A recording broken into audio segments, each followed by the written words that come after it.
it's me, Ebony, and I'm back with another video. Today's video is going to be short, okay? I just wanted to come on here and speak to y'all about Matthew 5 verse 30, I believe. Yes, it's been on my mind, okay? I believe that the Lord placed this on my heart to speak about. And it says, and if your hand causes you to sin, cut it off, throw it away, for it's better for you to lose one of your members than your whole body to go to hell. So basically what that verse is saying, that by any means necessary, cut off the hand, cut off the eye, whatever it is that causes you to fall into recurring cycles of sin, that's why it's important to really focus on God and to turn from things that your flesh urges to do and that you are comfortable doing when you're in an uncomfortable state, which means not doing what your flesh wants to do. You're comfortable doing what your flesh wants to do. When you are able to humble yourself in front of the Lord, trust Him, and follow His ways, that's where the tests come in. That's when you know you're going to the next level, when you trust God, no matter how urging you may feel to do things that you know you're not supposed to do, that's going to lead you into destruction, death, and depression, and whatever the case may be, because you're trying to get away from what's uncomfortable. And that uncomfortableness is to stretch you, to make you better, right? So, for instance, when you're watching TV, for some of y'all, if y'all struggle in lust or struggle in angeriness, it's all about being careful what you listen to, what you see, protecting your eye gates, your ears, and overall protecting your mind, your spirit. Because when you constantly put yourself in a situation, or you constantly allow the enemy to, torment you with intrusive thoughts, and you feed into it, or whatever it is that you know that is not good for you, but you feed into it because it's something that you're comfortable with doing, because you feel like that's what it is, that's when you have to cut it off. You have to cut it off by any means necessary. Because at the end of the day, once you're done doing what you're doing, you're going to feel bad. When you know that you could have just turned your eyes, turned your head, cut it off, so you won't allow the enemy to have a foothold in your life, right? And I just really, really hold so tight to this verse, because that's something I struggled in, is like repeated sin, reoccurring sin. And I know when I struggled with certain things in my life in the past that I know that I will not go back to. But when I was in it, it was so hard to let go of those things. And now I have to avoid certain things that I watch, certain things that I listen to.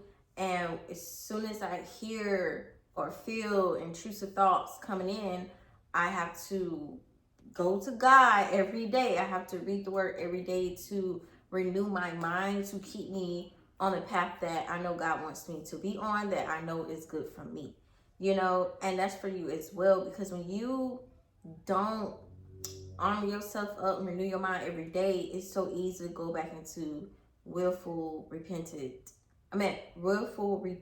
sin. Okay, y'all, so I also wanted to add on here, I hope you guys can see me. The sun is kind of in the blinds, I don't know. But anyway, I want to also add on here to let y'all know that when you are cutting off the hand, this is how you're disciplining yourself. This is how you're strengthening yourself. This is how you're killing your flesh, by doing what is necessary, by following God's instructions, so you can be prosperous in everything that you do. So if you struggle in self-control, you're going to have to keep going through the same test over and over again until you can get it right. So that way you can be prosperous in whatever it is that you're trying to do. And you need self-control for it. Okay, so it's not just trying to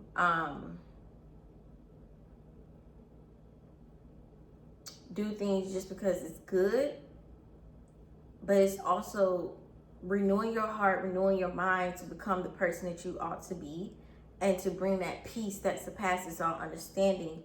When you're going through trials and tribulations, you're able to keep that peace within yourself, to not go back into your old ways. You're able to have the resilience that's required in order to keep going, in order to have that patience that you need. This is how fruits of the Spirit come upon you, by the trials and tribulations that you do, by passing the test, and we have failed that test before, but we have to keep going through the test in order for us to pass it.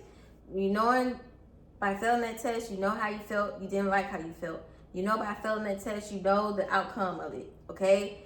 And if you keep doing something over again and you think you're going to get a different outcome, you're just insane. And when you have those issues, you got to lay it at God's feet. Ask God to help you, clean you, and prune you. And when you ask God for self-control, you will be tested in situations where you will need self-control.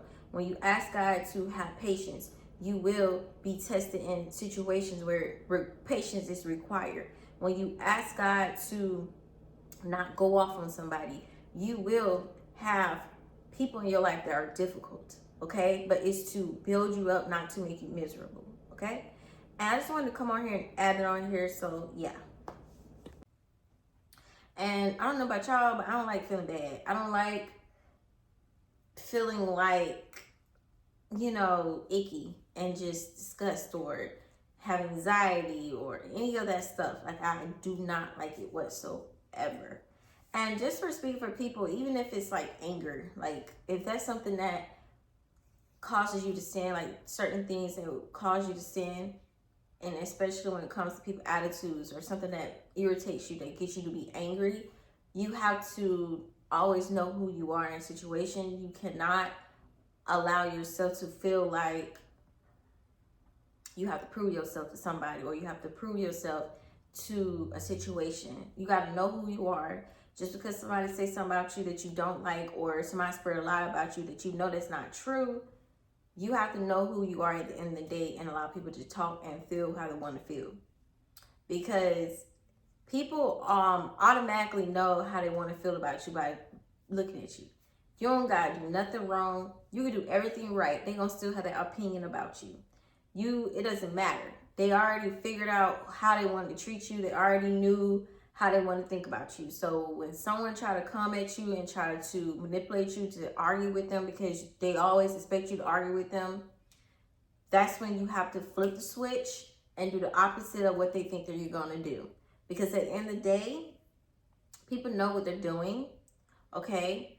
And when you constantly keep trying to prove yourself to someone, they see the pattern in you, okay? Whether you see it or not, they know that you're the only one that will argue with them, so they will continue to press your buttons by any means necessary.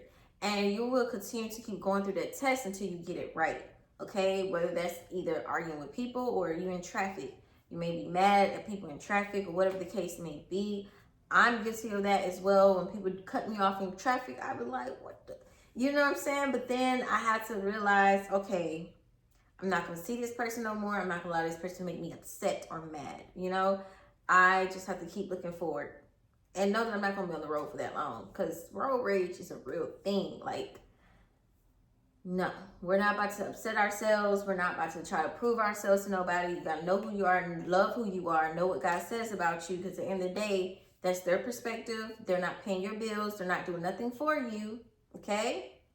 For you to change your character and to feel guilty at the end of the day once you did what you did, or feel drained after you did what you did, because at the end of the day, it didn't change nothing, it didn't solve anything, but took you out of your character, okay? And now you have to go get yourself right with God, okay? After you just did what you did. So you might as well just cut the hand off. If there's things that you can do to avoid confrontations or manipulation or traffic, you can't control it. Like, there's things in life that you just cannot control, but you control how you react to things. You may not react the best way possible the first time, Well, if you keep going through the same cycles over and over again, you will learn how to keep your peace in situations. You'll learn how to keep yourself level-headed. So it's not just about cutting off, you know, music, you know, the basic stuff, or movies that have certain scenes in it, or whatever the case may be. It's also doing that in real life, as far as dealing with different people, and just dealing with life in general. You have to find your level, your ground level, to keep you at peace no matter what. Okay, that's why I can proudly say that I don't allow people to get me out of character, you know, because at the end of the day, I know what people do. I know people know what they're doing. And it doesn't take away my worth and my value of who I am. And that's the attitude that you got to know. Know that your peace is worth more than trying to prove yourself to somebody. So you have to cut off that aggravation. Okay, you can't control people, how they talk to you, this, that, and the third, but you can control, like I said, how you react, how you respond, just by knowing people personality. Okay, if you can just, you pray to God for discernment, and it's easy just to know people personality, how they're going to approach you, how they talk. You know how, okay, somebody coming to you with an attitude, or whatever the case may be, you know how to block out any negativity, okay, and to not give them what they're asking for, which is a reaction.